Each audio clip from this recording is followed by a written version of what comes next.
you want to know how to start YouTube, whether it would affect your PhD or no, how your supervisor will react, and how things will be once you start your channel. If these thoughts are going on in your mind, even for a shorter duration, then today's video is something you must watch. For those who are not aware, my name is Atya Sheikh and I am pursuing my PhD final stages, you can say, and this is my 4th year on YouTube. This journey has been quite a roller coaster, and I wish to share what I've learned in this journey of managing my YouTube channel as well as a full-time PhD.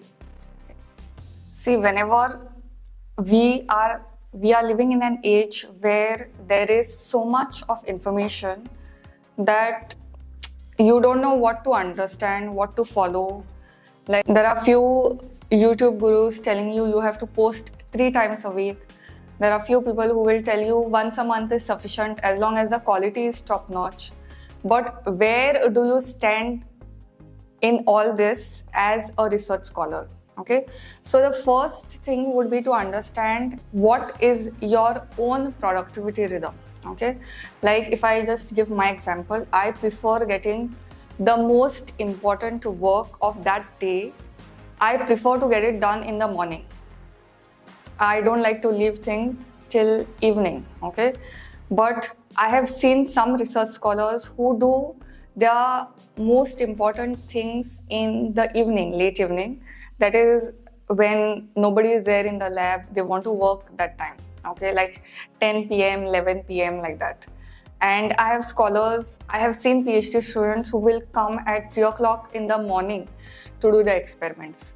So here, just keeping the YouTube thing aside, where do you fall in this? Okay, what is your own productivity rhythm? That is really crucial to understand, because if we try to fit into somebody else's rhythm, then it may not work for you. Okay, like for me, if I keep things pending after say 2 p.m. or 3 p.m. in the evening, then obviously I don't feel that enthusiastic about it, and my most preferred time is in the morning, 9 to 12 probably. That is when I get most of my experiments done, most of my YouTube shoots done, and most of my writing work done. Okay, so it does not really matter about the quantity, but first it is necessary to understanding. First, it's important to understand your own rhythm. Where do you stand in all this? And also to understand which part of the day works for what. So if I'm writing a publication, I would most probably do it in the morning because I need that zone of focus. And experiments I can allot in the evening. If it is writing YouTube scripts or researching material about YouTube, I could pretty much do it any time of the day because I love it so much. So these are the patterns that are there ingrained in you, and instead of forming discipline to work towards just that and just categorizing yourself, understanding what works for you is really important. Also, like in sanitation, we have an experiment. It's called COD, chemical oxygen demand. If you are from the same field, then comment down below. So we usually do that experiment to understand how much of biodegradable material is there and what is the amount of degradation that is happening through chemical means. So now if I start that experiment in the morning, if I say suppose start it at 9:30, so it has an incubation period of 120 minutes, that is 2 hours. Now 2 hours is a big chunk of time. You can do so many things in it. So planning your experiments like this so you get time for both is really crucial.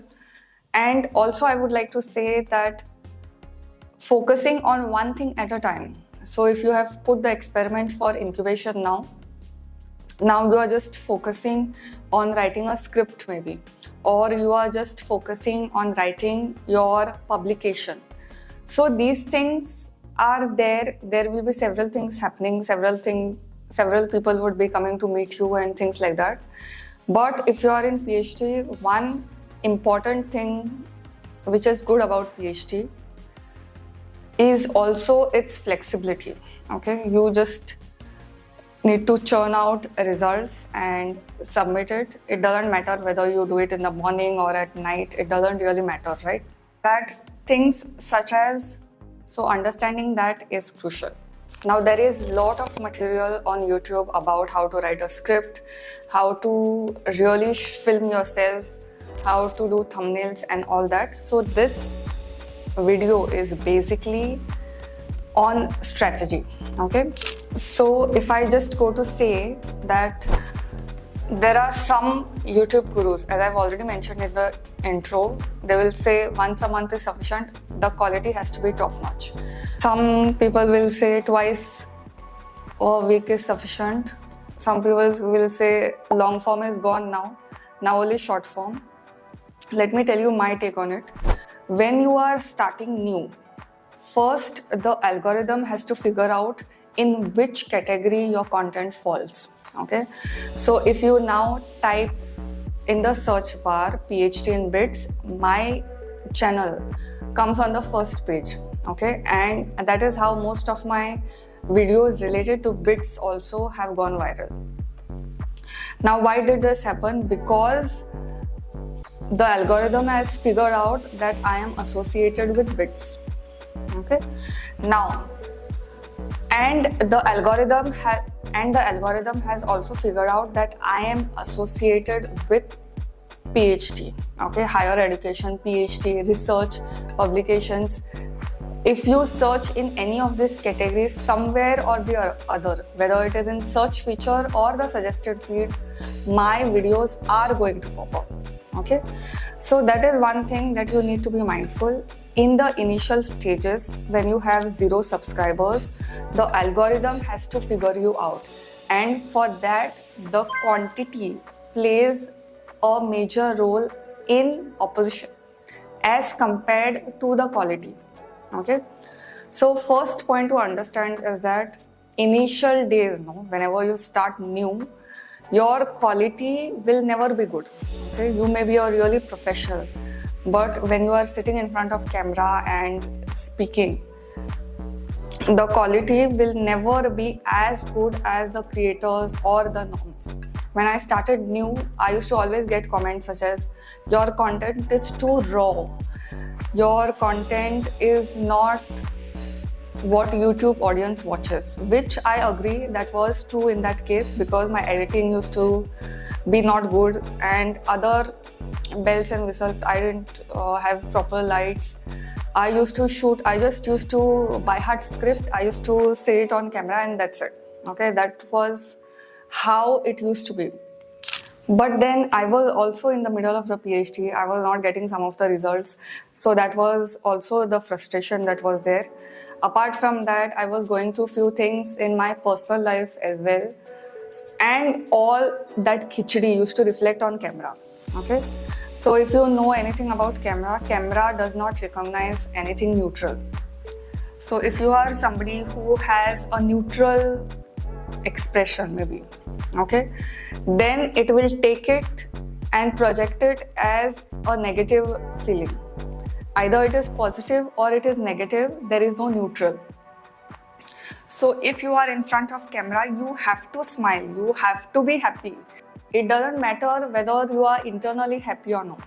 Okay, so that is how this filming and camera landscape works. So coming to the point that I was speaking earlier, I knew that my content was not up to the mark, but me constantly filming videos was necessary for the algorithm to get triggered. Okay, and I may not know many things at that point of time, but this one thing I knew. So I just kept on filming, I just kept on going. How much ever difficulties and how much ever different issues I had in my personal life, in my PhD, and the kind of stress that was there on my health also at that point of time when I had started this channel, I still kept on going because I knew that someday I would face the light of the tunnel, and I would come out through all of this as a winner. Okay, that much I knew about myself. If I may not know many things about what I wanted and this and that, but I knew if I put my hand into something, I want success in it. And I would do the same thing with YouTube. That much I knew. So I kept on going and I kept on going. So the point over here is, in the initial days, you have to be prepared to focus on quantity rather than quality, because first thing, it will trigger the algorithm that somebody is there who is trying to push content to the world, and it will start showcasing it to different people. Secondly, in the initial stages, nobody is anyways watching you. Okay, most of the people don't tell whether they are starting their channel in the initial stages, and I would highly recommend that it should happen like that only. Let people figure you out later once your quality improves. But whenever you are starting initially, even if you tell your friends or family, they are not going to watch it whole day long. They may subscribe, they may like, but they won't be your loyal audience. Okay, so it is better to keep it secret, and it is better that people discover it. Okay, so here in bits, when I go into cafeteria or I go somewhere, people just bump into me and keep asking me, do you have your channel? Are you making content around it? Because YouTube has pushed it to them. Okay, and that is the best form of discovery. Let your work show what you are doing. Now the elephant in the room, the supervisor. Okay, so many of the scholars usually are they are kind of wary of their supervisors. Okay, so I'll tell you how this YouTube algorithm works out first. Even if you don't tell anyone, even if you don't tell your family or friends, okay, the way you search and everything gets stored in Google. Okay, and YouTube is ultimately a Google product. So YouTube will start showing and pushing your videos to your known ones. Okay, whoever your interaction is, whoever may know you, you may know them, it will start pushing out to them, and eventually people will get to know. Okay, now one thing to note over here is, you are not doing any crime and you are not murdering anybody that you should be afraid to start your channel just because your hierarchy may get to know, just because things will spread like that. Because here in PhD, what happens is, usually I have seen whenever students try to start something new or do something else apart from research, it is most often considered that they don't want to focus on their PhD, they don't want to do their PhD. These are the thoughts which are the norm, which personally I don't think is true, but some people feel that, and now we are going to deal with that. So point number one, you are not doing PhD 24/7. Okay, even if you have few experiments, as I've already said, there are incubation periods, and sometimes the work is such that you have to do little daily, but you have to do it consistently. I'm speaking about your PhD work. Like my work, if you the objectives, if you see, the work has to be done consistently every day. Okay, the experiments are like that I have to take readings every day, but in a day I may not have to work for 7-8 hours. That is the way the objective is, the research is. Okay, for some students it could be 7-8 hours per day or certain amount of hours per day, and then few days you will get vacant, you will get free. Okay, so you can plan things accordingly. As far as your supervisor is concerned, mostly you will get to know what they are thinking by, sometimes they will taunt you, sometimes if they speak in conversation you are doing other things, so you get to know that they have picked up that. Okay, so then you can give an explanation as to why you are doing it and how it will benefit everybody. Okay, because ultimately, see, this PhD is there for 4-5 years. Even if you continue it later, we always, as humans, have the need for a creative outlet. Okay, and a PhD is a place where you are going to get frustrated at some or the other point. Either your experiment will not work out. If your experiment works out, then what your supervisor will say, that will not work out, or things like that. So there are moments where you will feel like giving up, and there will be moments where you will feel like quitting everything. So YouTube will help you to stay on track, to keep your mind in place, because now you are getting emotional validation from your audience. Okay, even if you have 20 subscribers, those 20 subscribers are going to watch your videos. They will comment something or the other. And I remember my time when I had started, I was not even 100 subscribers. People were specifically commenting on my videos and trying to encourage me to keep going. When my audio quality was not good, when my video quality was not good, when everything was against me, all the odds were against me. Okay? Supervisor को अपनी जगह पे रखो. Do your work, be respectful, give result. Don't let him or her stop you from pursuing your passion. Okay? In research, I had done a video a few years back. It was about why research scholars get frustrated.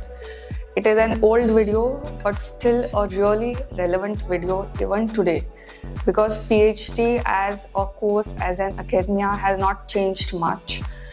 So there are different things that are troubling research scholars, and YouTube is one of the ways to get it out. So if you start YouTube in first year, by the time you are in your 5th year, you are going to reach 1,000 subscribers. And once you hit 1,000 subscribers, trust me, your analytics will start getting you in favor. It will start pushing the content to a lot more people than you had expected. Okay, so when I had started new, I think it took me around 1 year just to get 100 subscribers. When I started new, I used to get maybe 1 or 2 subscribers in 7 days. And now my follower rate, my subscriber count is growing by almost 10 per day. So that is the difference that you will witness once you hit 1,000 subscribers mark. But for that, you have to be consistent, you have to be patient, you have to ignore everything that is coming in your way, including your supervisor, including your colleagues who bitch about you, including your problems which are happening at home. You will have to focus on this. Side by side your PhD, give results as well as do videos, give results as well as post shorts, give results as well as film yourself and be smiling on camera, for you to come to that level where now YouTube says, let me push the content to a lot more people. Okay? Now, in this YouTube journey, there would be people who will comment down below your videos, positive comments as well as negative comments. Positive comments, we don't have any issues, so I'm not speaking much about it. Negative comments, you have to be mindful that these are comments, these are opinions, these may not reflect who you truly are. And like, if somebody comments also negative things, you pick what works for you and leave the rest. Okay, so mentally, if somebody speaks rubbish on your videos, you can block it, you can delete it. There are several ways. So you don't have to take everything to heart. Also, one issue is, if you feel that you are really sensitive or emotional, then I would suggest go faceless. Okay, you don't show your face, you put up a presentation, or if you are doing a vlog, then you, as you are walking and you are speaking, you can capture the scenery around, you can capture the footfalls. That way you can do if you are really sensitive. Okay, So these are some of the ways of dealing on YouTube with strangers. 99% of the time you are going to get good feedback. You are going to get feedback that will favor you and that will accelerate you in that direction. And the next best important thing that you can do while managing your experiments as well as your YouTube is keep on learning. Okay, even today if I open my feed on YouTube also, there will be so many videos which tell you how to shoot, how to film. This is my 4th year. I almost know most of the things, if not all. But still, it is better that you keep upgrading yourself, because if you are on YouTube, then you will have to reinvent yourself time again. You cannot say that you have learned filming once and you will film in that direction only. You will use that style for next 5 years. It doesn't work that way. You will have to learn. So managing PhD and managing YouTube, okay, are both of them full-time by itself. Okay, YouTube is actually full-time. That is a different story, that people started part-time because of the financial concerns and because of the apprehensions involved. But YouTube by itself is a full-time job. So if you are starting it part-time, especially with your PhD, where in research you are so vulnerable, you are so exposed, and there is no power, there is lack of accountability and all these things. I have spoken about all these things in my previous videos, so I won't go into the detail of that. But if you are starting both of them, keeping your mind cool, keeping it calm, having patience, and knowing that any organic reach will be a slow progress, okay? Unless you are running advertising on your YouTube, or even a blog for that matter. If you are starting a blog or writing a blog, even if you are not doing advertising on that, if you are just relying on search engine optimization or just relying on the search capabilities and you are waiting for Google to discover you, that is going to take time, okay? And your PhD also is something that will take time. So you are sandwiched between these two things. So the key for this is having patience, energy management over time management, and cutting down contact with people who relatively give you more anxiety, more jitters, and things like that. I remember when I had started, for some time, when you are a new YouTuber, you are learning new and you also have that excitement of sharing things, okay? But avoid doing that. Not everybody around you is a well-wisher, okay? And especially in your PhD, students, colleagues, students and hierarchy tend to take a different meaning as per their convenience. So avoid sharing stuff with them. Share stuff with people who you know are going to back you, okay? And those who don't understand YouTube, those who have no respect for it, and those who have no recognition for it, avoid sharing these things with such characters, okay? I have shared it earlier and I have paid the price for it, and right now I have cut off all the people from my life who were kind of shady, who used to take information and pass it somewhere else. So these people I have completely cut off, and now I feel so peaceful that I have recognized the patterns in them also and in me also, that I used to try to overshare, which was really not working for me, and solely focusing on YouTube as well as PhD to hota hi hai, so that will go on, but solely focusing and trying to get results over here. The most difficult thing over here is to start and post your first video. That is the most difficult thing. Once you do that, you will get a hang of everything. You will learn everything, okay? I was somebody who didn't have any exposure to camera, extremely camera shy, and my first video is still live, by the way. So you can check it to understand the difference between the two. and I did not have any exposure to how to speak to camera, how to work around lights, how to work around different angles, how to capture B-rolls, and now I fully know most of the details and I'm continuously learning. So the most important thing that you can do as a research scholar is start. Okay, see, because there is tough competition in the market with respect to job and with respect to research also. There are new things happening. But if you start YouTube now, it will take 2 to 3 years for your YouTube channel to grow. To get established, it will take 5 years. But to grow, it will take 2 to 3 years. Within 6 months, you will know exactly whether you are made for YouTube or no. Okay? You will get that insight from analytic, from the comments that your audience posts, and from your own insights also, because we know best about ourselves more than what people and how your colleagues or your supervisor will speak about you.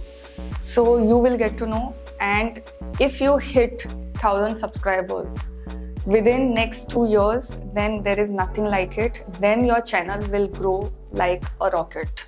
Okay, there will be collaboration opportunities coming for you.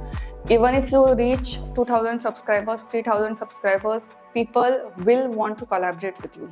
Okay, as I'm speaking this, I have a collaboration lined up with one of the most popular YouTuber here on YouTube, and it is scheduled next week. And right now my subscriber base, as I'm filming this, is 3,000 subscribers. So we think, whenever we think about millions or this and that.